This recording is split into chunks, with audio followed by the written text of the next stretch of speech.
আমি ফাতেমাকে মা মা বলে ডাকতো। কোথাও যদি যাইতো আমার বাবা, যাওয়ার সময় আমি ফাতেমার কাছ থেকে বিদায় নিয়ে যাইতো, আর ওই সফর শেষ করে এসে আমি ফাতেমার খোঁজ খবর আগে নিত। জোরে কোন সুবহানাল্লাহ। কেন আগে নিবে না?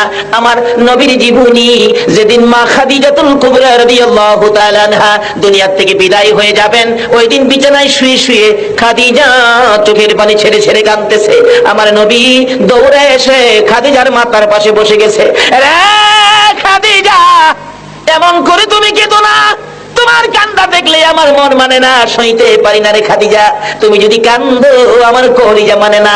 মক্কা নগরীতে যেদিন আমার মা ছিল না গো, যেদিন আমার বাবা ছিল না গো, দাদা ছিল না, দাদি ছিল না, যেদিন মক্কা নগরীতে আমি নবী একা ছিলাম, আমি বিপদে ছিলাম, মানুষ আমাকে গালি দিত, আমাকে মারতে আসতো, আমাকে ধাক্কা দিত।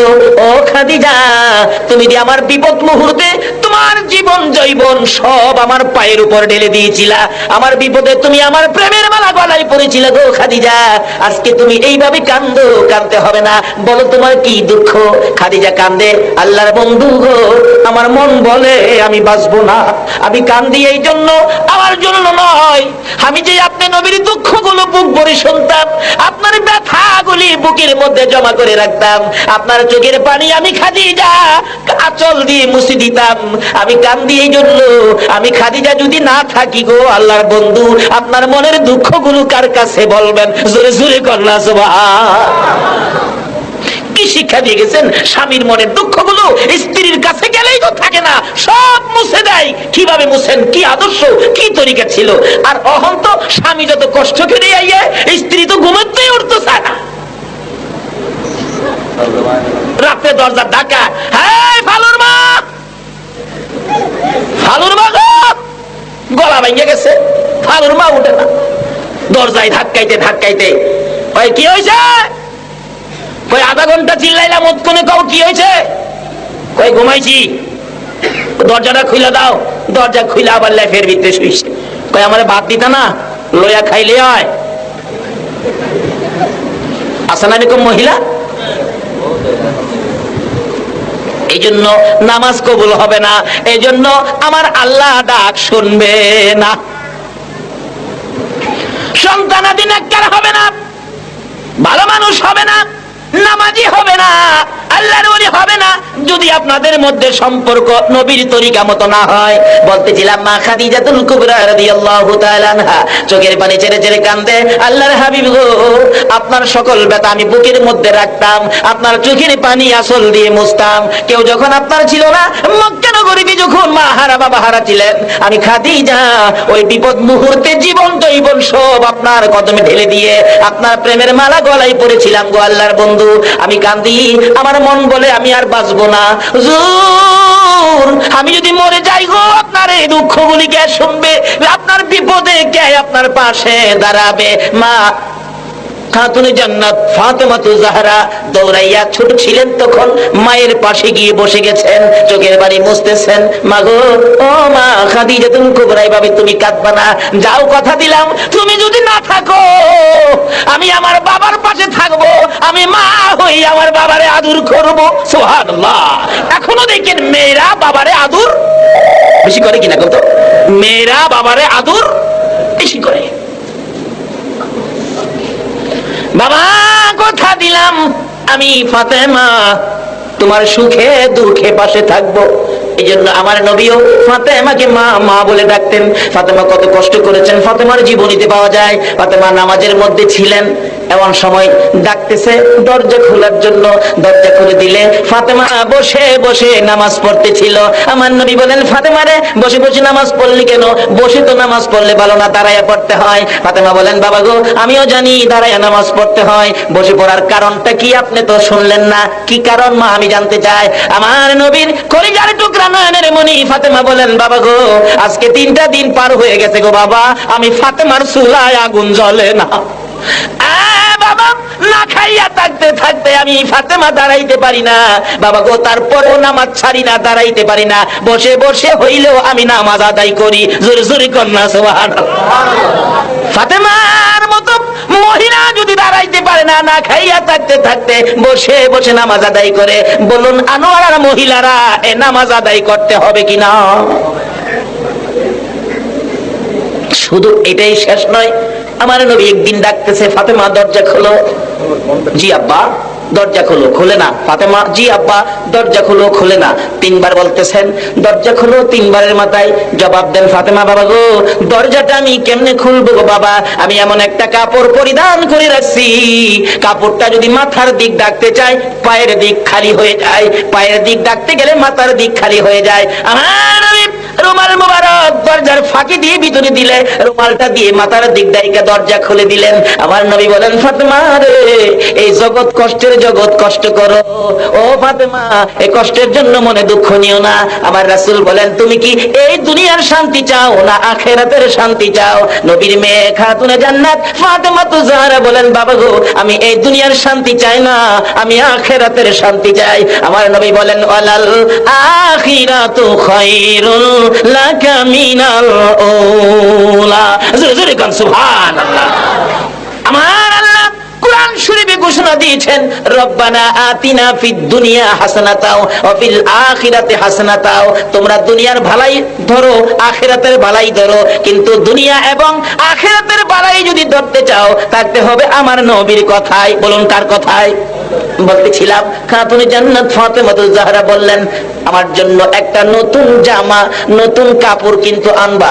ফাতেমা এই কথা বললে হযরতে আলী বলেন যুদ্ধে যাইতেছি এমন টাইমে জামা চাইলো, অথচ স্ত্রী হিসাবে স্বামীর কাছে চাওয়া রাইট, অধিকার আছে, দ্বিতীয় হবে, কিন্তু মুহূর্তটা ছিল যুদ্ধ, তবুকের যুদ্ধে যাবে আলী। হাসান হুসেন দুইজন গিয়ে খবর দিছে নানা গো মাঝে জামা চাইছে আব্বার কাছে, আব্বা তো দেখলাম একটু মনটা ভারী হয়ে গেল, নবীজি আর ফাতেমার ঘরে আসে না।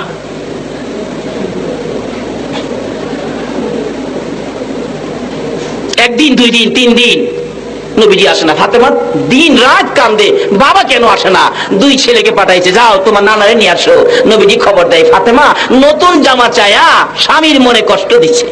অনেক মহিলারা স্বামীর মনে কষ্ট দেয়নি হোক, আল্লাহু আকবার।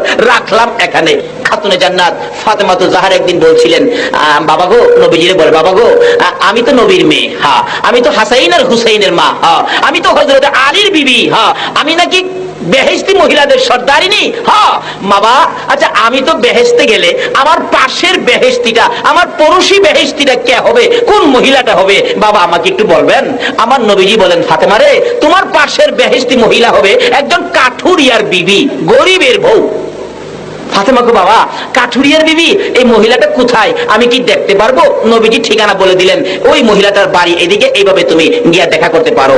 সকালবেলা খাতুনে জান্নাত ফাতেমাতুজ জাহরা দৌড়ে গেছেন সকালবেলা মহিলাটাকে দেখতে। বাড়ির সামনে আওয়াজ দিলেন, মহিলা বললেন কে? আমি ফাতেমা, হাসাইনের হুসাইনের মা, আলীর বিবি, নবীর কলিজার টুকরা নয়নের মণি, আমি ফাতেমা। মহিলাটা ভিতর থেকে বলতেছেন ফাতেমা গো বোন আপনি আসছিলেন কষ্ট করে, কিন্তু আপনার সাথে যে আমি দেখা করব আমি তো আমার স্বামীর কাছ থেকে অনুমতি রাখি নাই, নবীর মেয়ের সাথে দেখা করব স্বামীর অনুমতি চাই।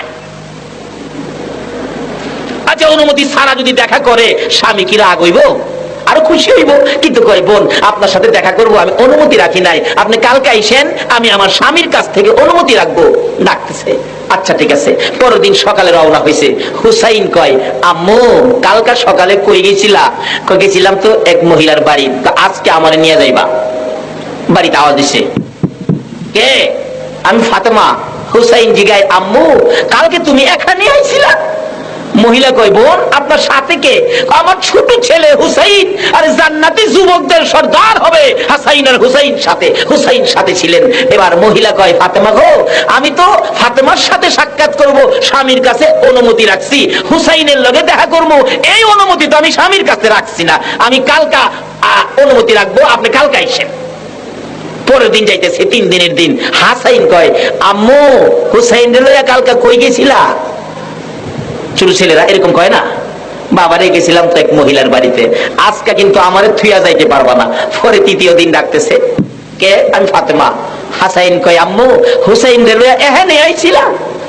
মহিলা কই বোন সাথে কে? আমার বড় ছেলে হুসাইন। বোন আমারে মাফ করবেন, আমি তো হুসাইনের সাথে দেখা করার অনুমতি রাখছি, হাসাইন বড় ছেলে আপনার, হাসাইনের সাথে দেখার অনুমতি রাখছি না। কালকে আইসেন। ফাতেমা ডাকতেছে, আর তোমার এখানে আসতে হবে না, আমি বাবারে জিগাইছিলাম আমার পাশের বেহেশতি কে হবে? বোন গো তুমি হবে আমার ফাতেমার পাশের বেহেশতি। জোরে জোরে কান সুবহানাল্লাহ।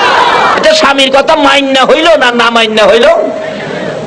স্বামীর কথা মানার নির্দেশ নবীজি দিয়েছেন। কিভাবে দিয়েছেন এই আলোচনাটার মধ্যে ছিলাম। আসুন সামনে বাড়ি। বলতেছিলাম বাইজিৎ বলেন, মা গো তুমি আমার মা লাগো। বলুন কি লাগে? মা কইয়া যদি সন্তানেরা ডাক মারে রে, মহিলাদের কলিজা ঠান্ডা হইয়া যায়। ও বাবারা ভাইয়েরা, মারে যদি কেউ কষ্ট দিয়ে থাকো, মাকে কষ্ট যদি দিয়ে থাকো, মার মন খুশি করার জন্য লক্ষ টাকার দরকার নাই, কোটি টাকার দরকার নাই, এয়ার কন্ডিশনের বাড়ির দরকার নাই, মায়ের জন্য 2 কেজি মিষ্টির দরকার নাই, 5 কেজি আপেলের দরকার নাই। খালি হাতে যাইয়া 5 বছর পর্যন্ত মারে কষ্ট দিছো, মার সামনে যাইয়া খালি একটা ডাক মারো মা কইয়া, মার মন খুশি হইয়া যায়। বাস্তব আসুন, আমার এলাকার ঘটনা বলছি। একটা ছেলে জুট মেলে চাকরি করতো, জুট মেলে চাকরি করে, কিন্তু বিয়ে করাইছে বাড়ির পাশে। বিয়ে করার পরে খালি পরামর্শ দেয়, রোজগার করে চাকরি করে পয়সা বাপ মারে খাওয়াইবা, তোমার ভবিষ্যৎ আছে না, ওই যে মুরসাইদ আছে চাবি। পোলাই কয় হ ঠিক একটু কইছো, আর বাপ মারে খাওয়াবো না। গরিব ছিল, গরিব মানুষ ছিলেন। ডাকতেছে, মাস শেষ হয়েছে, মা ডাকে, কিরে বেতন পাইছস? কই বেতন পাইলে কি করুন লাগবো? কই টাকা পয়সার দরকার না। টাকা পয়সা খালি তোমারই দিলাম, আমরার ভবিষ্যৎ নাই। মা কই বাবা রে বুঝছি তোমার ভবিষ্যৎ। যেদিন 3 দিন 3 মাস শিশু সন্তান প্রস্রাব পায়খানা করে বিছনা লাটফাট করে দিতা, আমি মেতনের মতো পরিষ্কার করতাম। আমি তো ভবিষ্যৎ খুঁজছি না রে, আজকে তুই ভবিষ্যৎ ওরা হয়ে গেলি। যাও বাবা যাও যাও, ওই বাঙ্গা করে থাকো, ভবিষ্যৎ খুঁজে। মাশাআল্লাহ 1 মাস 2 মাস 6 মাস পর্যন্ত চাকরি, কিছু পয়সা থাকে, কিছু পয়সা রাখে, কিছু পয়সা খরচ করে, এবার কিছু জমি জমা রেখা 20-25 মণ দানের মালিক হইল। মানুষ মাত্র 2 জন, দানের মালিক হয়ে গেছে 25 মণ।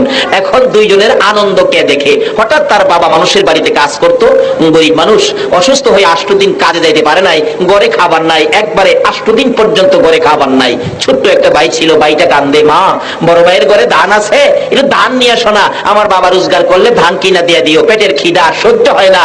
মা বলতেছেন, বাবারে কেমনে যাবো? হ্যাঁ তো 6 মাস যাবত আমার মা কইয়া ওই ডাকে না, কেমনে যাবো তার কাছে? আমার তো লজ্জা করে রে বাবা, কি করবো, পেটে খিদা, মা সইতে পারতেছি না। মা দুঃখে বলতেছেন, আমার কলিজাটা খুইলা খায় না, তবু এর কাছে যাবো না। কি করবো, ছোট ছেলের কান্নায় গেছে বেহায়ার মতো, যায় বলতেছে, বাবা তোর ঘরে এত ধান, আমারে 1 মণ ধান দিয়া দে, তোর বাবা রোজগার করলে দিয়া দিব। তোর ছোট্ট ভাইটা 8 দিন যাবত পেটের খিদা, দেখ চেহারাটা চাওয়া যায় না।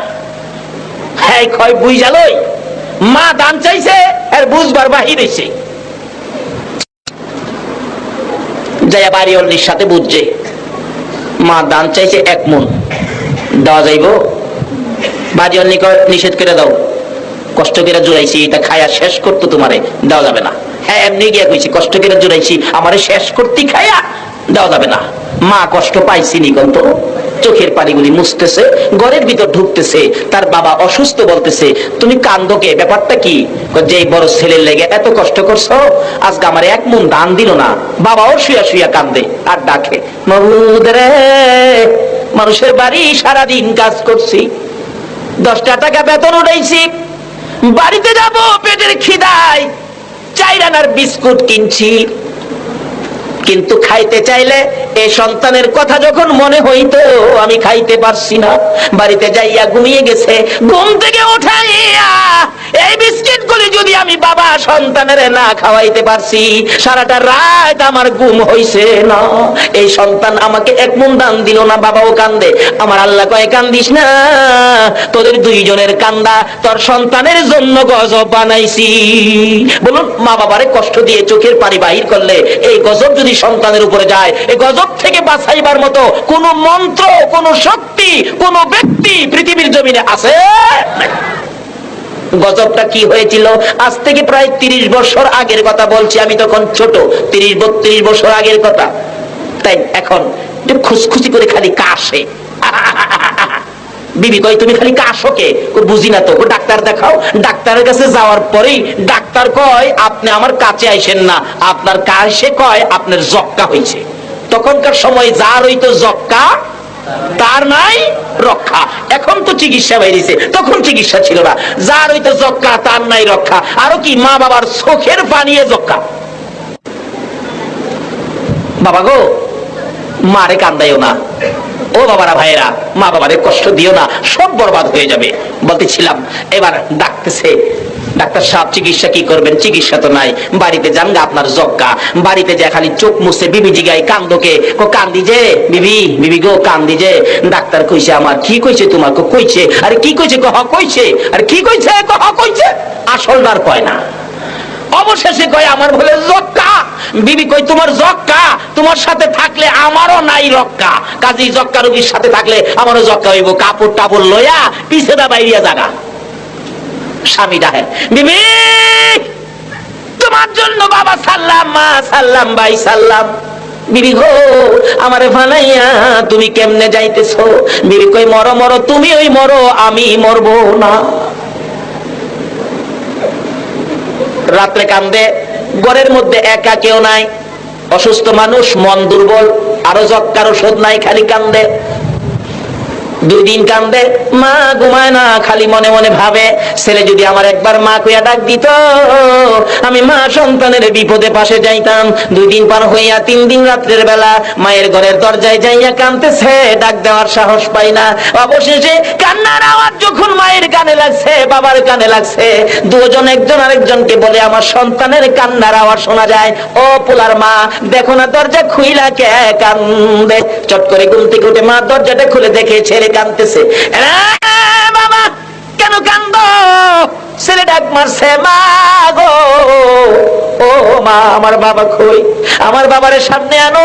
মা তুমিও সামনে আসো, আমি অপরাধ করেছি, আমি অন্যায় করেছি, তোমাদের 2 জনের পায়ে ধরে ক্ষমা চাবো।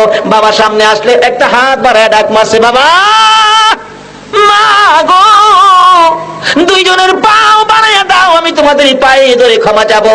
মা 2টা হাত বাড়াইছে, বাবাও 2টা হাত বাড়াইছে। বাবা গো পায়ে ধরতে হবে না গো বাবা, তুমি যে আমরা রে মা বাবা কইয়া ডাক মারছো, আমাদের সকল ব্যথা দূর হয়ে গেছে।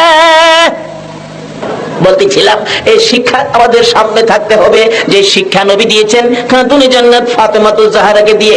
এবার ফাতেমা বলতেছেন, হাসাইন রে, হুসাইন রে, যায় বল আমার বাবা কেন আমার বাড়িতে আসে না? আমার নবী বলে দিলেন, হাসাইন হুসাইন তোমার মার কাছে বলে দাও নতুন জামা চাইয়া আলীর মনে কষ্ট দিয়েছে, যতক্ষণ পর্যন্ত ফাতেমা আমার আলীর মন খুশি না করবে রে, ততক্ষণ পর্যন্ত আমি নবী ফাতেমার ঘরে যাব না রে। ফাতেমা যতক্ষণ পর্যন্ত স্বামীর মন খুশি না করবা, ততক্ষণ পর্যন্ত আমি নবীর দেখা পাইবা না। মা বোনেরা গো, যদি কেউ স্বামীর কষ্ট দিয়ে থাকো, নবী যদি আপন মেয়েকে যদি এই কথা বলতে পারে নবীর দেখা পাইবা না, তোমরা যদি স্বামীর মনে কষ্ট দাও, নবীর দেখা তোমাদেরও হবে না। এবার যাইতেছে ফাতেমা, চোখে পানি ঝরতেছে। হাসাইন হোসেন খবর দিলেন, মা গো বাবার মন খুশি না করলে নানা আসবে না। ফাতেমা কান্দে। 3 দিন পার হয়ে যায়, বিকাল বেলা যুদ্ধ শেষ হয়ে গেল, বিজয় হয়ে গেল। হযরতে আলী রাদিয়াল্লাহু তাআলা আনহু বাড়ির দিকে আসতেছে। অন্যদিন কোন যুদ্ধ থেকে আসলে বীর বিক্রমের মতো দৌড়াইয়া বাড়ির ভিতরে ঢুইকা খুশি মনে ফাতেমার সামনে যায় দাঁড়ায়। ওই দিন আলী বহু দূর থেকে গোড়ার থেকে নাইমা গেছে, মনটা যেন ভারী ভারী, দৌড়া যায় না। গোড়ার লাগাম ধরে হাঁটতে হাঁটতে আস্তে আস্তে আসতেছে। ফাতেমা ঘরের সামনে দাঁড়াইয়া দেখে স্বামী আসতেছে, সঙ্গে সঙ্গে চুলার মধ্যে গরম পানি বসাইছে। নবীর মেয়ে হইয়া কি শিক্ষা দেয় গো ও আর মহিলারা, শোনো। ফাতেমা গরম পানি বসাইয়া অপেক্ষায় স্বামী কোন সময় ভিতরে ঢুকবে। ভিতরে ঢুকলে দৌড়ে যাইয়া ঘোড়ার রশি হাত থেকে নিলেন, ঘোড়ারে বাঁধলেন, হাত থেকে যুদ্ধের তরবারিটা নিলেন, ঘরের মধ্যে রাখলেন, যুদ্ধের পোশাকটা নিজের হাতে খুললেন। স্বামীরে টাইনা টাইনা ঘরের সামনে পাথরের মধ্যে দাঁড় করাইয়া গরম পানি দিয়া পাও ধোয়াইলেন, হাত ধোয়াইলেন, মুখ ধোয়াইলেন, আঁচল দিয়ে সবগুলি মুছে এমনি যাইয়া স্বামীর পায়ে পড়ে গেছে। জোরে জোরে কন্যা সুবহানাল্লাহ। ফাতেমা গো স্বামীর পায়ে পড়ে চোখের পানি ছেড়ে ছেড়ে কান্দে আর ডাকে, স্বামী নতুন জামা চাইয়া তোমার মনে দুঃখ দিয়েছি, ওদিন থেকে আমার বাবা আমাকে দেখতে আসে না গো স্বামী। পায়ে ধরি, বলো খুশি হইছো নি? যতক্ষণ পর্যন্ত খুশি না হইবা দুনিয়া কিয়ামত হবে, আমি ফাতেমা আলীর পাও ছাড়বো না। হাসান হুসাইন দুই পাশে দাঁড়ানো, হযরত আলী মুস্কি মুস্কি হাসে, ফাতেমা ছেড়ে দাও, আমি তো খুশি, আমি তো তোমার প্রতি কোনো রাগ না, আমি তো নিজের প্রতি রাগ, কেন একটা জামা কিনে দিতে পারি না, এত গরিবী অবস্থায় পারতেছি না, বিদায় নিজেকে নিজে ধিক্কার দেয়, তোমার প্রতি আমার কোনো রাগ নাই গো ফাতেমা, আমি খুশি হয়ে গেছি। এই ফাঁকে দিয়া দৌড়াইয়া হাসাইন আর হুসাইন আমার নবীর সামনে হাজির ডাকতেছে, নানা নানা গো, আজকে আমরা বাড়ি যাইবানি গো নানা। আমার আলী খুশি হয়েছে নি। হাসান হুসাইন দুই ভাই মিলে বুঝাইতেছেন, নানা গো আমার মা ফাতেমা বাবার পায়ে পড়ে গেছে, আমার বাবা মুস্কি মুস্কি হাসতেছে।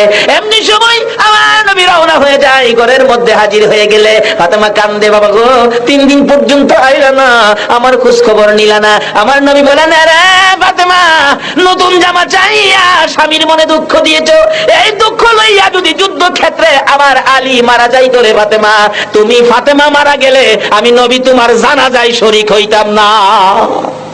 কি শিক্ষা দিলেন নবীজি নিজের মেয়েকে দিয়ে। আজকে তো মহিলারা একটু লেখাপড়া শিখলে স্বামীরে তো কি আড়াই করে। যদি আসলে আমরা সঠিক ওয়াজ করতে যাই তাহলে মহিলারা লাভবান হবে বেশি, কিন্তু মহিলার দিকে আমরা বেশি একটা ওয়াজ করতে যাই না, কারণ এখন যেই যুগে পড়ছি এমনিই তো মহিলাদের পাওয়ার বেশি। কি কারণ? বড় আসনে তাকাইলে প্রধানমন্ত্রী হেরাই, আবার ছোট আসনে তাকাইলে বিরোধী দলের নেত্রী হেরাই। নবীজির মা আমেনা তো তাদের মধ্যেই, কি বলেন? গাউসে পাকের মা উম্মুল খয়ের ফাতেমা তো তাদের মধ্যেই। জান্নাতি যুবকদের সর্দার হাসাইন আর হুসাইনের মা খাতুনে জান্নাত ফাতেমাতু জাহরা তো মহিলাদের মধ্যেই।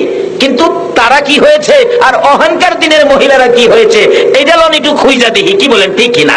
যদি আমাদের দেশের মহিলারা এই খোঁজ নিয়ে এই সীমানা মাইপা দেখে শুনে বুঝে শুনে চলতে পারে, তাহলে এখনো ওই রকম অলির মা এই এলাকার মহিলারা হতে পারে, বাংলাদেশের মহিলারা একটা আলেমের মা হতে পারে, একটা বেহেশতি সন্তানের মা হতে পারে। কিভাবে হবেন এটা বোঝার জন্য আজকের এই মাহফিল। যাই হোক, বলতেছিলাম আমাদের আওয়াজটা গর্জিয়াস হবে।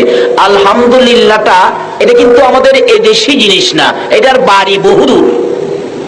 আল্লাহ যেদিন একা ছিলেন, যেদিন আল্লাহ প্রেম আর মহব্বতে ঢেউ খেলে বন্ধু সৃষ্টি করবেন, যেদিন আমার আপনার নবীজির নূর মুবারক আল্লাহ রাব্বুল আলামিন কুদরতি হাতে নিয়ে বলছিলেন কুনি মুহাম্মদ, যখন মুহাম্মদী আকার ধারণ করলো, আল্লাহ রাব্বুল আলামিন পবিত্র স্থানে রাখার সাথে সাথে আমার আপনার নবীর নূরে মুহাম্মাদি আল্লাহর কুদরতি পায়ে সেজদায় পড়ে বলেছিলেন আলহামদুলিল্লাহ। আল্লাহ বলেন, বন্ধু গো, যে কাজটা তুমি করছো সেজদাটা এবং যেই শব্দটা আমারে শোনাইছো, এটা তো খুব মজার জিনিস। শব্দটাও মজা, কাজটাও মজা, কাজী এই জিনিসটা তো খুব পছন্দের জিনিস। যাও, আমি কথা দিলাম এই দুইটা কাজ যারা আদায় করবে তাদেরকে আমি আমার জান্নাতে দেব। দুইটা জিনিস এখনো একত্রিত আছে কিনা বলুন তো? যেমন সেজদা নামাজের মধ্যে, নামাজ পড়তে গেলে নামাজের শুরুতেই এই সূরা ফাতিহা পড়তে হয় কিনা বলুন? প্রথমেই শুরু হয় ফাতিহা, আলহামদুলিল্লাহ শুরু হয়। এই দিলাবান দুইটা একত্রিত করে রেখে দিলাম। বন্ধু, তোমার এই কাজ আর এই শব্দ আমার কাছে খুব পছন্দ হয়েছে। এটা যদি মহিলারা আদায় করে, তারাও কি বলেন আল্লাহর পক্ষ থেকে পুরস্কার পাবে কিনা, কিভাবে পাবে, আসুন এটা বোঝার জন্য। যাই হোক, এটা অতি সম্মানী জিনিস, বিদেশি জিনিস, যেখানে কেউ ছিল না। যেদিন প্রথম সৃষ্টি হয়েছেন, সৃষ্টির প্রথম হলো আমার আপনার নবী, আর এই সৃষ্টির প্রথম মুখ থেকে আওয়াজ হলো, প্রথম আওয়াজ আমার নবী দিয়েছিলেন আলহামদুলিল্লাহ। এই জন্য প্রথম সৃষ্টির দাম বেশি এবং আওয়াজেরও দাম বেশি। কাজী আমরা আলহামদুলিল্লাহ বলে আল্লাহ শুকর আদায় করেছি, খুশি হয়েছেন আল্লাহ।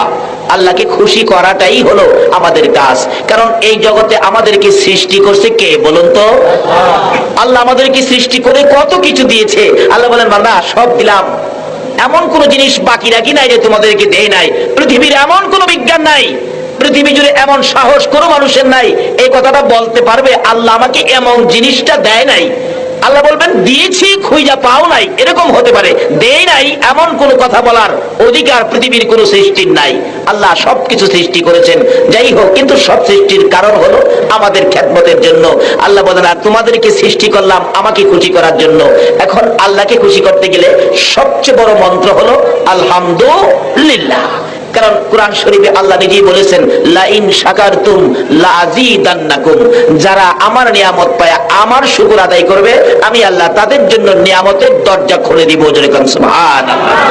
কাজী আজকে আমরা শুকর আদায় করে আলোচনায় ঢুকবো, কিন্তু আলোচনার বরকত পাইতে গেলে এখানে আরেকটা কাজ বাকি আছে, যে কাজটা হলো নবীজির সাথে সম্পর্ক। আল্লাহ রাব্বুল আলামিন নিজেই এই সম্পর্কের ঘোষণা দিয়েছেন। আল্লাহ বলেন তোমরা যদি আমাকে পেতে চাও আমার নবীর মাধ্যমে আসো। যত ইবাদত যত কিছু দিয়েছেন সবকিছুর মধ্যে নবীকে রাখতেন। বলুন সবকিছুর মধ্যে নবী আছে কিনা? কাজী নবীকে সাথে নিয়ে তোমরা আসো। আসুন আজকে নবীর স্মরণে আমরা নবীর মহব্বতে দুরূদ শরীফ পাঠ করেছি। দুরূদ ব্যতীত কোনো ইবাদত আল্লাহর দরবারে কবুল হয় না। আপনারা নামাজ পড়েন, নামাজে সব ঠিক আছে, কিন্তু নামাজ পড়তে গেলে আগে উযু করতে হবে, কি বলে ঠিক কিনা? কিন্তু উযু করতে গেলে উযুর আগে অথবা উযুর পরে অথবা উযুর মাঝখানে যদি কেউ দুরূদ শরীফ আদায় না করে তাহলে তার উযু হবে না।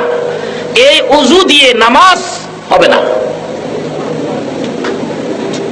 প্রথমেই সৃষ্টির প্রথমে যেমন নবী, সকল নেক কাজের প্রথমে নবী। সুবহানাল্লাহ। উযু করবেন নামাজের জন্য, এখানে দুরূদ রাখতেই হবে। নামাজ পড়বেন 5 ওয়াক্ত, ফজরের নামাজ প্রথম। বলুন আগে সুন্নত, ফজরের 4 রাকাতে আগে সুন্নত নাকি আগে ফরজ? আল্লাহ বলেন সৃষ্টির প্রথমে নবী, ইবাদতের প্রথমেও নবী। এই নবীকে চিনতে আমাদের মধ্যে গন্ডগোল ভিড়ায়, আমরা ইবাদত করেও শান্তি পাই না। আল্লাহকে ডেকেও আমরা ডাক শোনাইতে পারি না।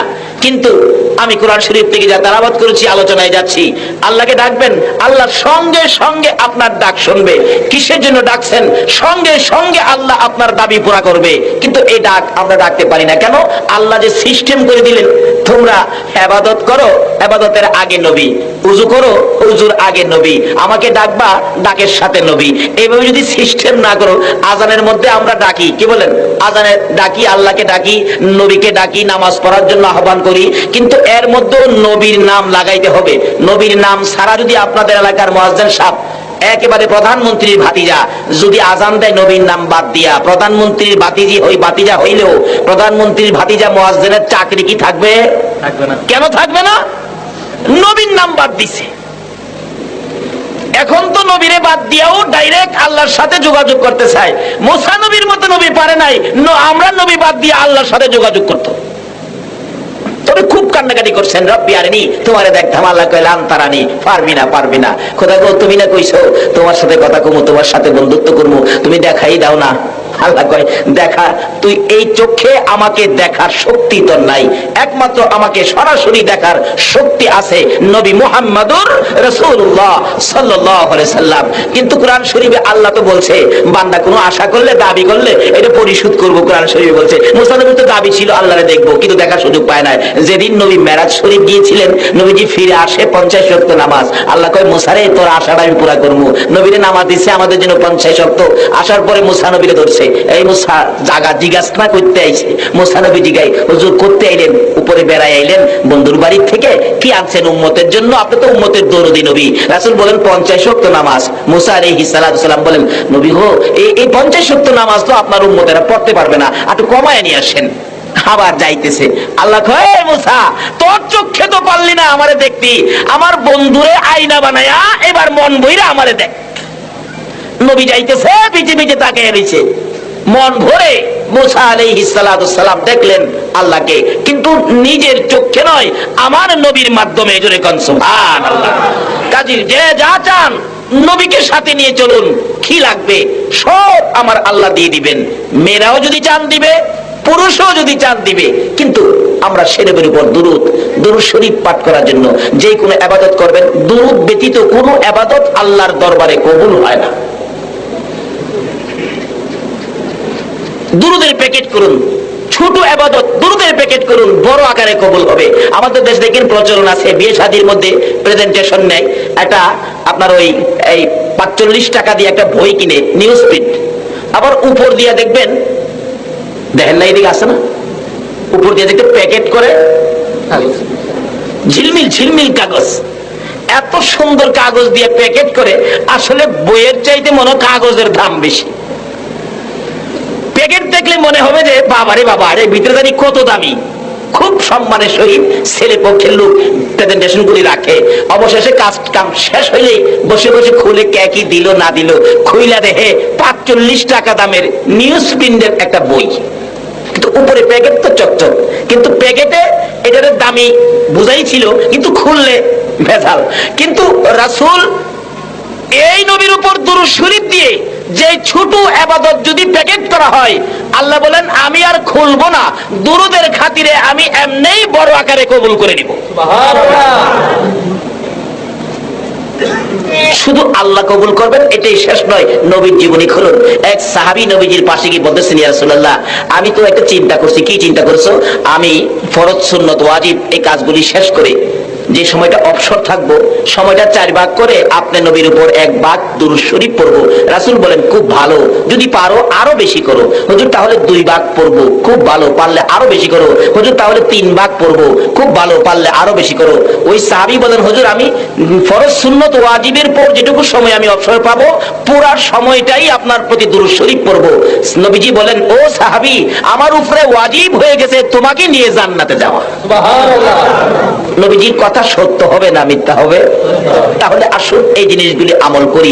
মহিলারাও যদি আমল করে, কি বলেন, লাভ হবে কিনা বলুন তো? আল্লাহু আকবার। 637 হিজরির ঘটনা, 637 হিজরির ঘটনা। এক নবীর আশিক মরুভূমির পথ দিয়ে ঘোড়া নিয়ে চলছে। হঠাৎ ঘোড়ার সামনের 2টা পাও গর্তের ভিতরে ঢুইকা, পাও 2টা ভাঙ্গা ঘোড়াটা চিত হইয়া পড়ে গেছে। একবারে পাও ভেঙে গেছে, হাত দিয়ে ভেঙে গেছে, ঘোড়া উঠতেই পারে না। মরুভূমির মাঝখানে, কি বিপদ! সন্ধ্যা হয়ে যাইতেছে, লোকটা খুব কাঁদতেছে। কি করব এই বিপদে? চারদিক কোনো খবর দেওয়ার ভাও নাই, সুযোগ নাই, এখন করবোটা কি? সন্ধ্যা হয়ে গেছে, চারদিকে ভাগ ডাকতেছে। অবশেষে চোখ বন্ধ করে নবীজির উপর দুরূদ শরীফ পড়তে শুরু করলেন।